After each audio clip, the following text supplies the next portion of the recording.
a.m.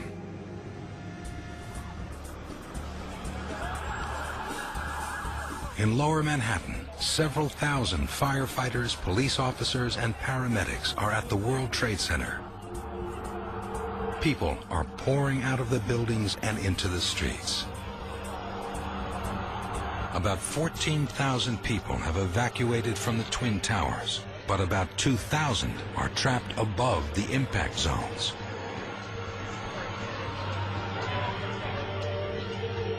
FBI agent Wesley Wong is stationed at the North Tower command post with police and fire chiefs. He calls FBI headquarters in D.C. and receives some disturbing news. They said that there were more planes unaccounted for. I relayed that to all the commanders in there, and we were fully expecting to take more hits. What they don't realize is the threat developing 1,000 feet above them. When the hijacked airliners rammed into the North and South Towers, the explosions blew fireproofing off the building's columns and trusses.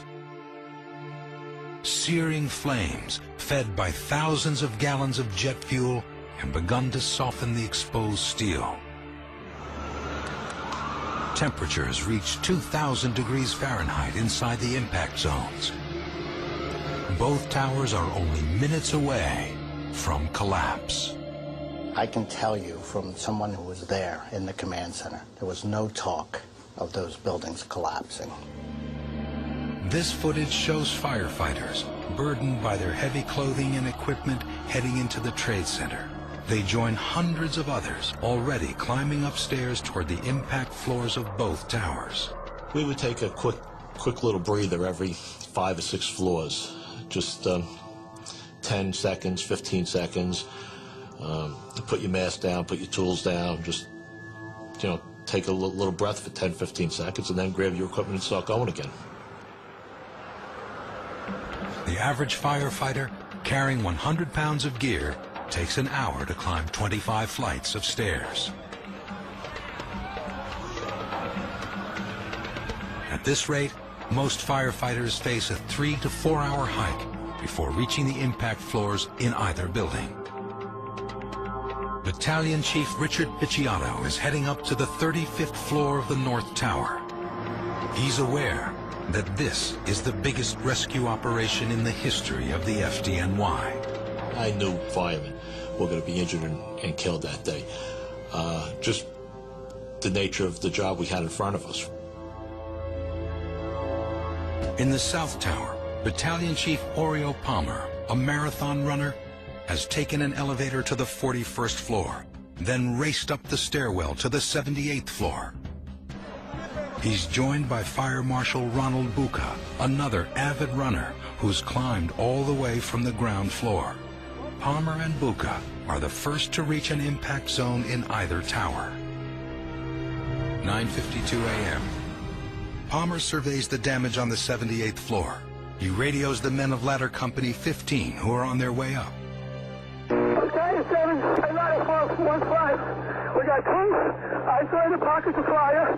We should be able to knock it down with 2 lines. Ready on that. 78th floor, numerous 1045 code 1s. 1045 code 1s means dead bodies. Chief, what stair you in? South stairway, Adam. South tower. 478. 10-4 over here. Numerous civilians. We're going to get 2 engines up here. All right, 10-4, we're on our way.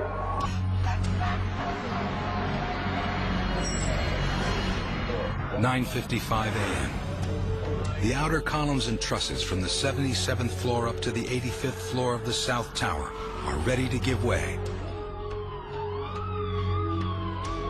While firemen from Ladder Company 15 are climbing up to the impact zone, another member of their company is descending from the 41st floor by elevator.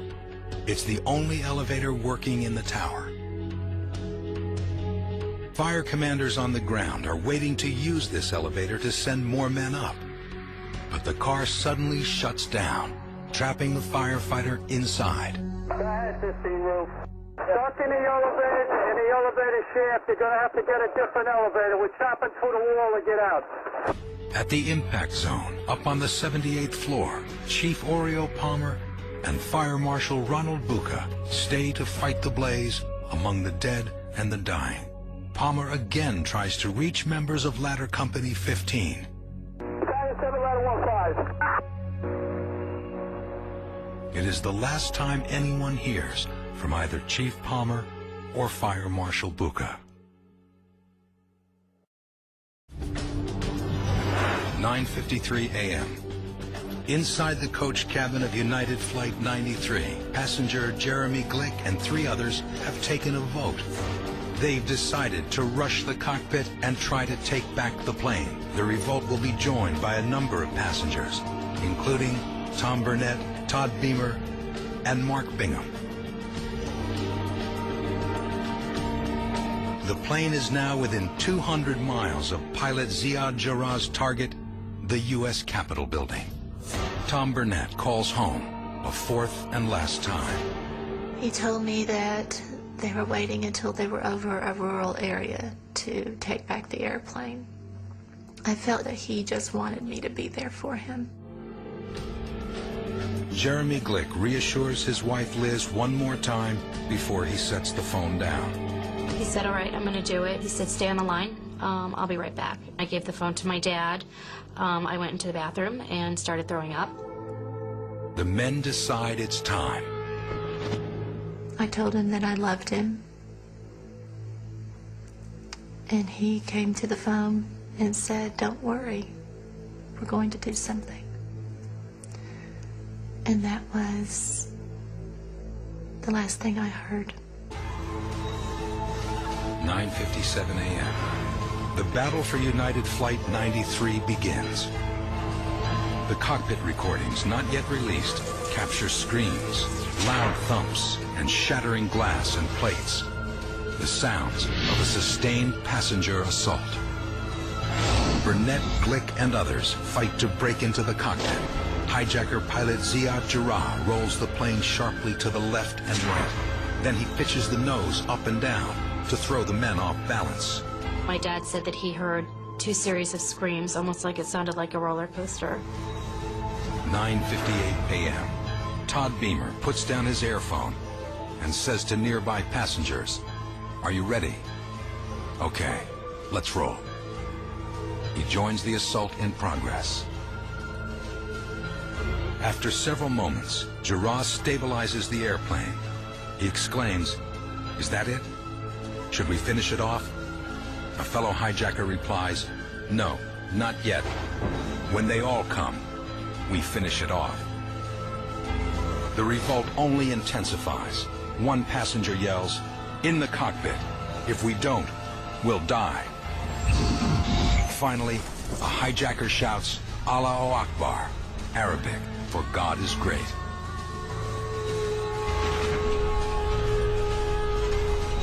United 93 plunges toward the Earth at 580 miles an hour. It crashes into a field in Shanksville, Pennsylvania. Then I remember at some point going into the kitchen maybe to get a drink, and my dad walking the other way, and he just stopped and hugged me and he started crying. And I remember looking at him and saying, "Wait, you think he's dead?" New York, 9:58 a.m.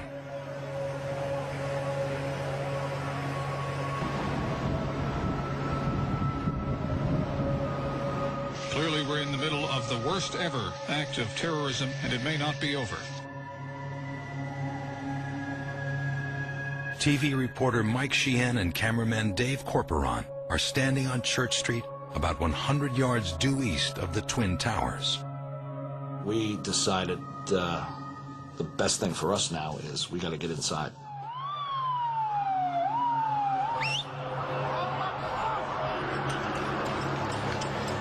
We figured we might be able to get into one of the towers. Not to go up, but to maybe get in the lobby.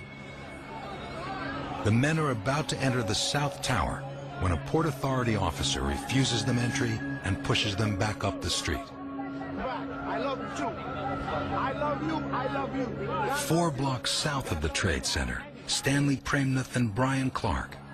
Two men who narrowly escaped from the South Tower look back in awe at the burning skyscrapers. I'm holding on to the fence of the Trinity Church, and I'm telling Brian, this building is going down. And I don't have a clue why I'm telling Brian this. And he stopped me. So that's just drapery and carpets and furniture burning, and I didn't finish the sentence. Went way up high. You could see the glass starting to burst out into space, and boom, boom, boom, boom. 9:59 a.m. The outer columns of the South Tower finally give way.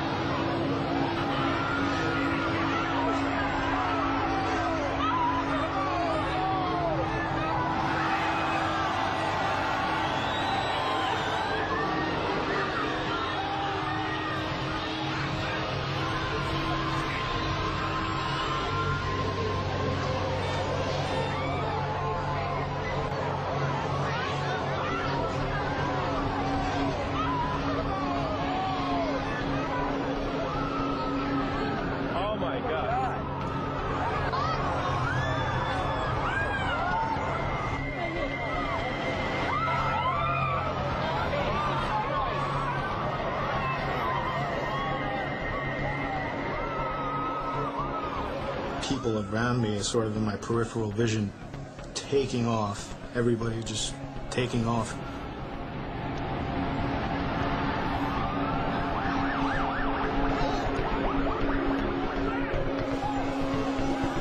I see our other cameraman, Jack. He says, "Look out behind you, look out behind you." And I turn and I swing to my left, and the debris field was roaring up Broadway.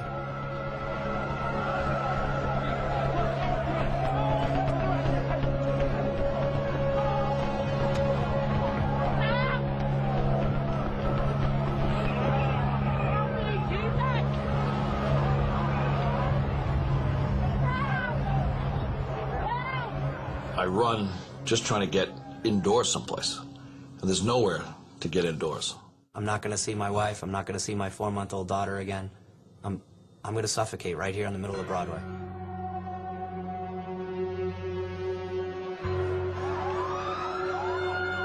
Amid the chaos, Usman Farman, a credit analyst and Muslim, is racing up West Street.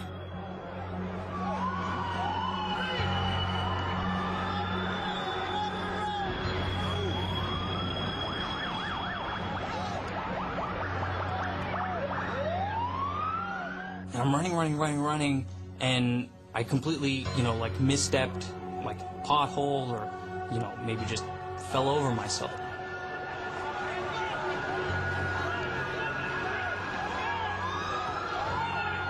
I'm lying on my back, and this guy comes up to me. He had a yarmulke and, curly sideburns and a full beard. He was probably the last person I would have ever thought to kind of, pick me up and be like, let's go. He says, "Hey brother, take my hand, let's get out of here." The two men, one Muslim, one Jew, both New Yorkers, take off running together. They lose each other in the crowd. On the 35th floor of the still-standing North Tower, Fire Chief Richard Picciotto freezes in his tracks with 24 other firefighters. I'm just looking up, expecting that the ceiling is just going to explode in a second. And then the noise and the shaking goes right through us. It just goes right through us. You could hear it above us, and then it goes right through. You could hear it like on top of us, and then hear it below us. And then from this tremendous noise, the shaking, silence.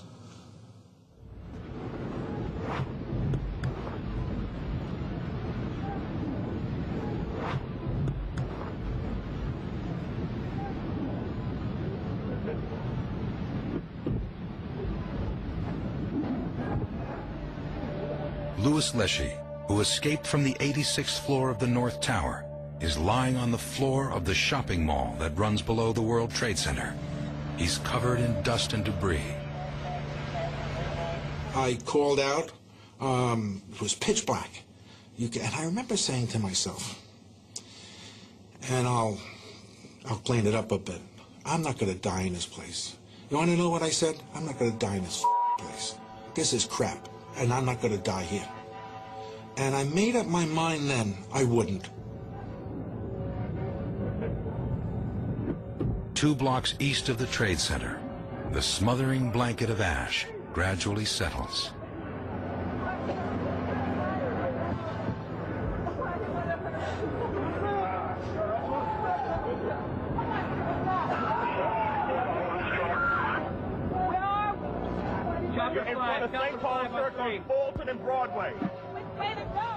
The whole city became very soft. And what we could hear is your voice.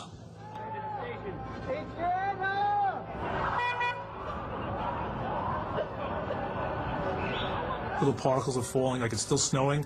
Like if you survived a nuclear winter, this would have looked like.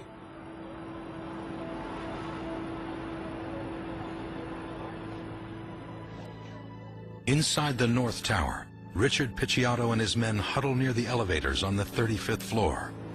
Then, over the FDNY radio, we heard the tower's down. Tower's down. What tower? I knew what happened. I just didn't want to believe it. So, you know, you talk about a sickening feeling in the gut of your stomach.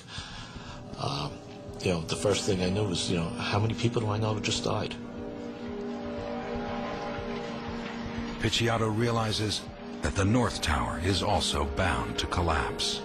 You know, in the back of my mind, there's this ticking going on. This ticking is that bomb that's going to go off any second. So I got to get these people out quick.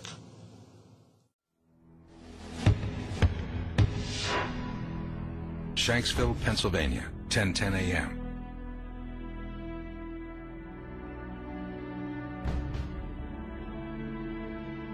Firefighters arrive at the crash site of United Airlines Flight 93.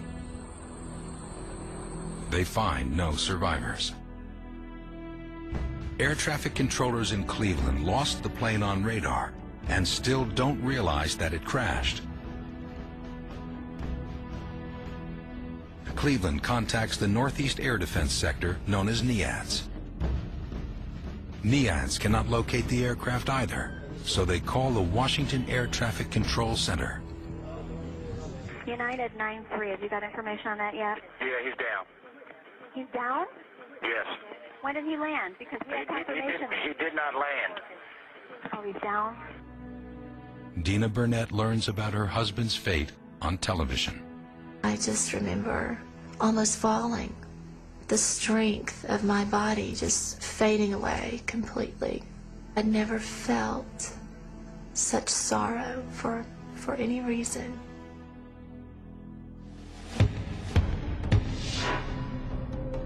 New York, 10:10 a.m.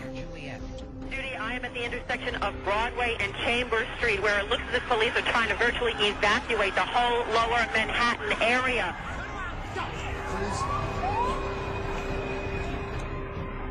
In the North Tower of the World Trade Center, Fire Chief Richard Picciotto is descending from the 35th floor. He knows he's running out of time. He shouts evacuation orders across the FDNY radio and races to all 3 stairwells with a bullhorn to get people out. I'm abandoning the people that are trapped above. It was one of the hardest decisions I ever made. I like to tell myself that most of the people that were trapped above the point of impact were really probably dead by this point. Maybe not by fire, but by the smoke inhalation, because they were stuck there for an hour and a half or so. And, you know, we had to get the rescuers out. I had to get the firemen and the emergency people out. On the 64th floor, Port Authority engineer Pasquale Buzzelli and his 15 colleagues are waiting inside their office for rescuers to arrive. They're located in the northwest corner of the building with no view of the South Tower, so they don't know it collapsed. An hour before, Buzzelli and his co-workers had called building security. They had been told to stay put. Buzzelli then phoned his wife Louise at their New Jersey home to tell her that he was okay. And I said, well, why aren't you leaving? Why are you still there? And he said, don't worry, the police or firemen or whoever are going to be on the way up. When I saw the first building come down, I thought, oh my God, his building is just like that one. Buzzelli and his colleagues dialed building security again. Now they are told to get out. They begin the long trek down from the 64th floor. And I know he was still in there. Is it going to be a matter of time before it's his building that's coming down?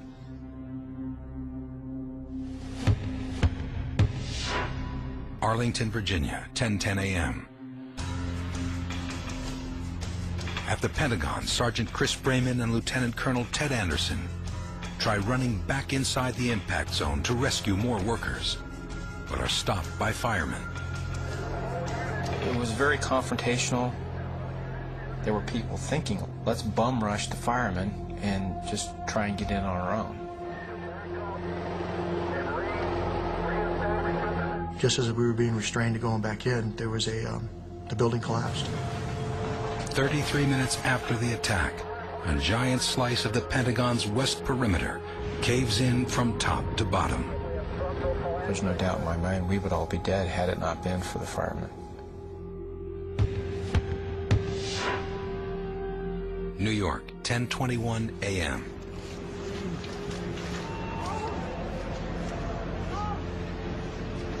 "22 minutes after the collapse of the World Trade Center's South Tower, Louis Leshy climbs out from the underground mall and into daylight. And I called my wife and I told her I was fine. And I said, this is funny, I'm going to walk uptown, I'll do some window shopping. I had no concept. People said that I was going on a rush, a high. Inside the North Tower, Fire Chief Picciotto does a quick sweep of each floor as he heads down stairwell B.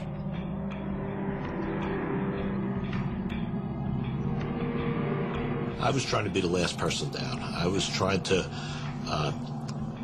keep everyone moving, keep everyone pushed down. Chief Picciotto finishes his sweep of the 7th floor. He's trailing just behind a pack of more than 50 firefighters and civilians. 1,070 feet above them, the inner core of the building buckles. All of a sudden, about the 6th floor, that noise started again. That noise, that loud noise, that shaking. 10:28 a.m. The North Tower begins to fall.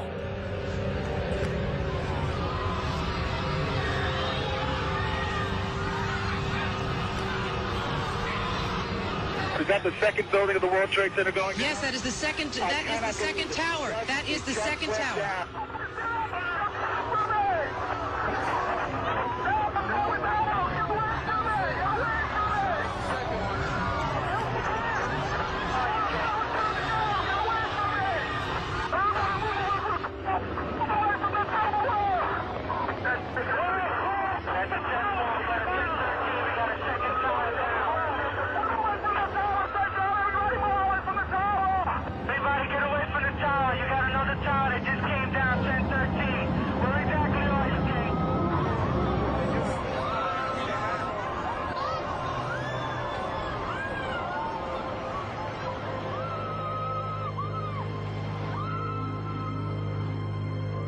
I'm watching my husband die right in front of me, and I can't do anything about it. New York City's Twin Towers lie in ruins. Osama bin Laden and Al-Qaeda have carried out the most devastating act of terrorism in history.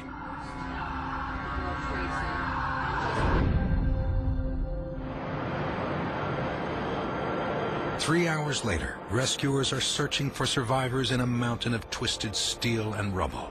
On top of that mountain, a man regains consciousness. It is Port Authority engineer Pasquale Buzzelli. The first thought in my mind when I opened up my eyes is that I'm dead.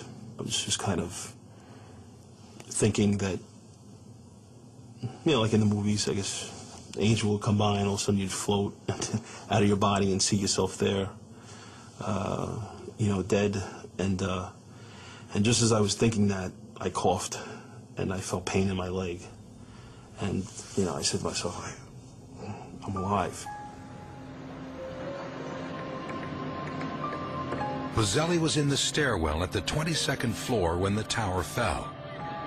He rode down the rest of the way as the tower collapsed around him. He is perched on a slab 4 stories in the air. His worst injury, a broken leg. The only way down is a 15-foot drop onto a pile of sharp metal. I'd call out for help or call out for people that were with me, you know, to see if I just heard nothing. And then finally I heard someone calling out for Richie. And I yelled out, help, help, you know, I'm up here. Bozzelli gets the attention of a group of firefighters. The Richie they are looking for is Fire Chief Richard Picciotto. About 50 feet away, Picciotto is buried with 13 other survivors inside what's left of the tower's core stairwell. From the 6th floor down, this lone section of stairs withstood the collapse. As the dust clears, Picciotto and the other survivors see a sliver of light above them. They claw their way toward the light and out from the rubble. The battalion chief surveys the fiery wasteland around him. I'm out, but all I see is devastation. I'm thinking this is a nuclear shock wave that I didn't know if it took half of New York City or half of New York State. The World Trade Center is no more.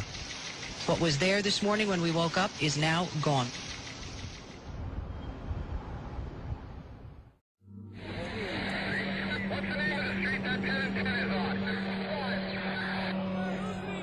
After the collapse of the Twin Towers, firefighters and police converge at Ground Zero to dig by hand for survivors. They form bucket brigades to remove debris and look for their missing brothers. There was an overall compulsion to want to do something, even if it meant doing something as marginally effective as a bucket brigade. There's little they can do. The Twin Towers are now an impenetrable pile of steel and concrete. Hospitals stand by with their triage units, anticipating a flood of injured from Ground Zero. Slowly, it became clear that there would be no living coming out. 8:30 p.m. President Bush addresses a stunned nation from the Oval Office. He announces an aggressive new policy toward terrorism. We will make no distinction between the terrorists who committed these acts and those who harbored them. Terrorism is no longer going to be thought of as a crime. It's going to be thought of as an act of war. The United States is no longer going to pursue individual terrorist gangs only. It is going to pursue also governments that use terrorism as a tool of power. The first target, Afghanistan, where the radical Islamic Taliban government is harboring Osama bin Laden and Al-Qaeda. We needed to be at war, aggressively, effectively at war. We need to be at war against the people who were our real threats and who demonstrated their willingness to kill Americans. Across the U.S., civilian aircraft are grounded. In the skies, an eerie silence, pierced only by the occasional roar of Air Force fighter jets.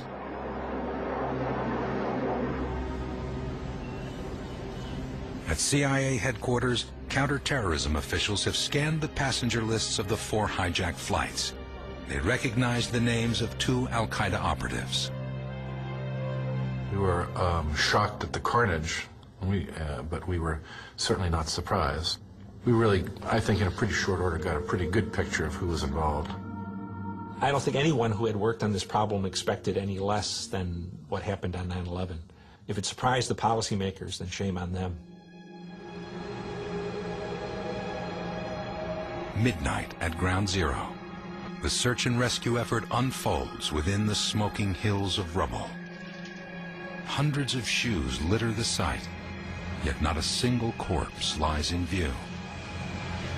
Each collapse was highly centralized and localized. And that was the plus-minus aspect of living or dying at the World Trade Center when the buildings fell. If you were within the zone, these concentrated zones, basically the footprint of the buildings themselves, you were going to die. At the center of all this activity, the jagged remnants of the Twin Towers reach toward the sky.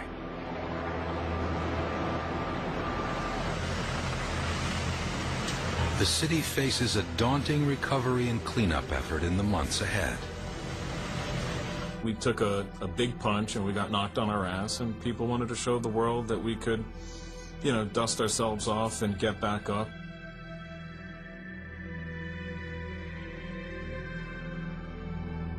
September 12th, the sun rises over Lower Manhattan. The fires beneath Ground Zero are still burning. FBI agent Wesley Wong returns to the site and finds volunteers from the night before still digging for survivors. As he approaches the pile, he recognizes a chorus of chirping sounds.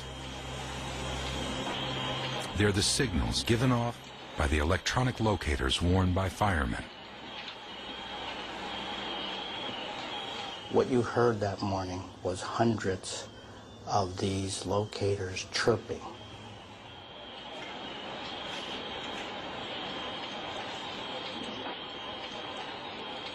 A lot of the widows really didn't know what to do. It became another nightmare of, you know, are they going to find my husband? Are they going to find a part of him? Half of them, they never found anything.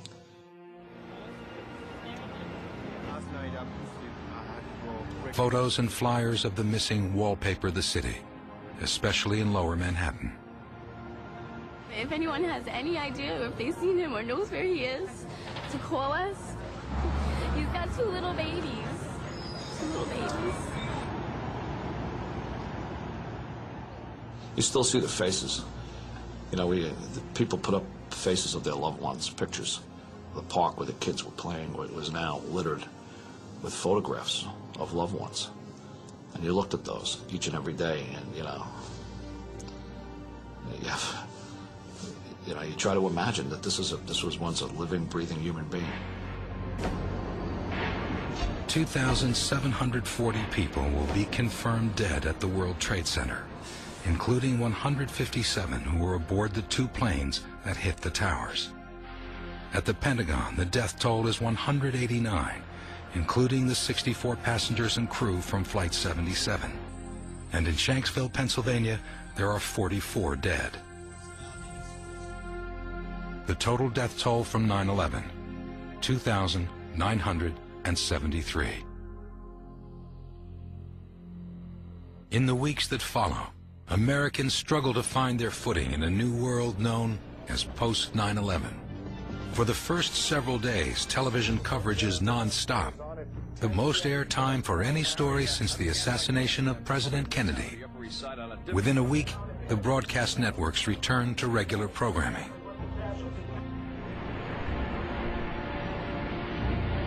Commercial air travel, grounded for 4 days, resumes nationwide.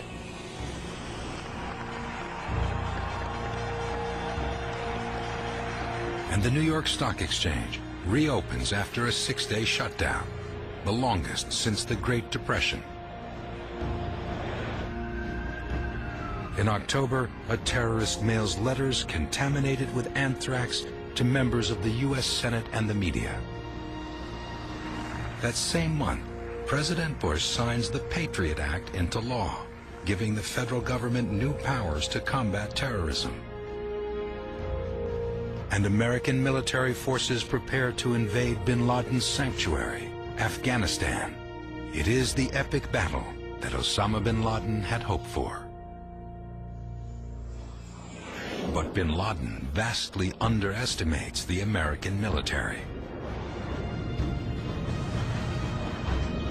Kabul falls on November 13, 2001. Yet bin Laden manages to slip across the border into Pakistan. He's hiding someplace in Pakistan, probably on the border, and he's being hosted by Afghan and Pakistani tribals who live in that ungoverned area. He's welcomed there because he's a hero to them now. He defies the world in the name of Islam. He's bigger than life because he's eluded us, and he has money. May 30th, 2002. A ceremony marks the end of the 8.5-month cleanup at Ground Zero.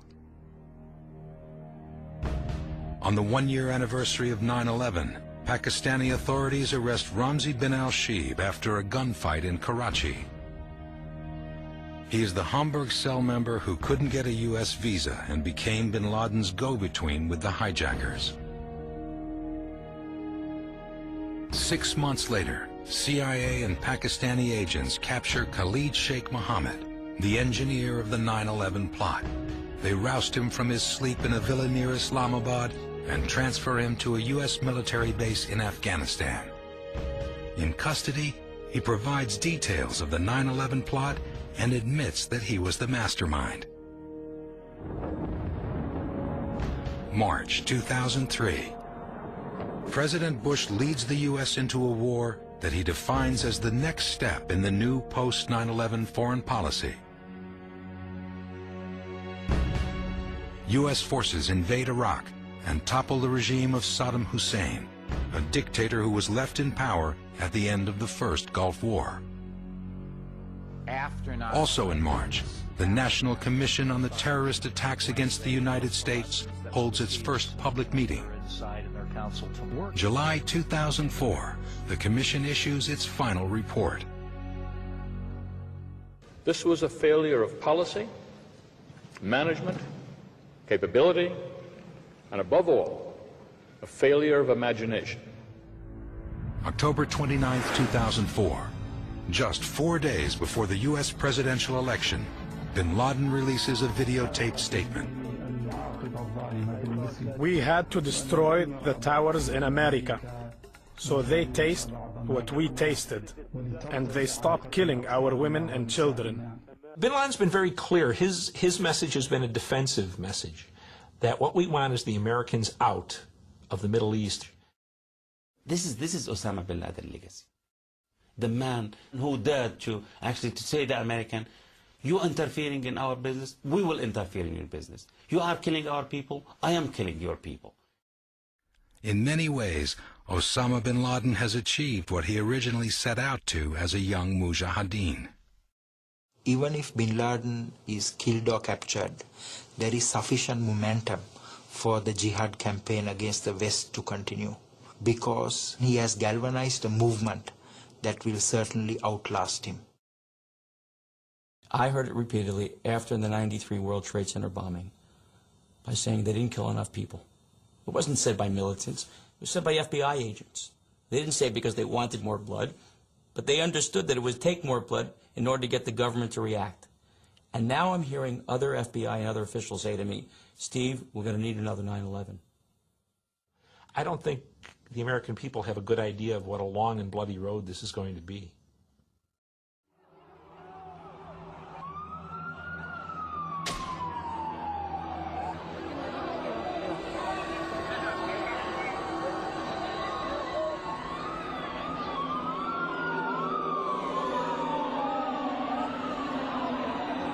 Since 9/11, that long and bloody road has become bloodier still.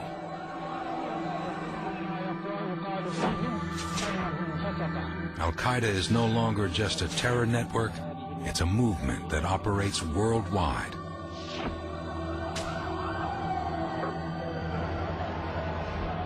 October 12, 2002. A series of bombs hit a nightclub district in Bali, Indonesia. The blast killed nearly 200 people, most of them tourists. March 11, 2004. Explosives hidden inside backpacks blow apart 4 commuter trains in Madrid during the morning rush hour. The attack kills 191 people.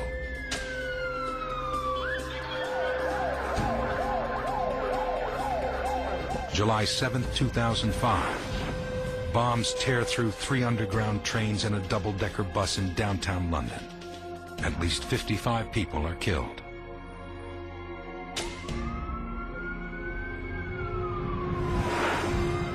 July 23, 2005. In the popular resort town of Sharm el-Sheikh, Egypt, car bombs killed at least 88 people.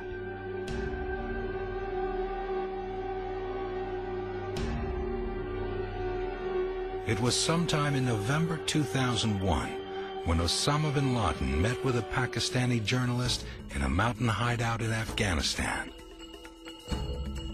In the distance, the two men could hear the sounds of U.S. bombs and anti-aircraft fire. Bin Laden used the opportunity to explain the culture of violence that defines radical Islam. This place may be bombed and we will be killed, he said. We love death. The U.S. loves life. That is the big difference between us.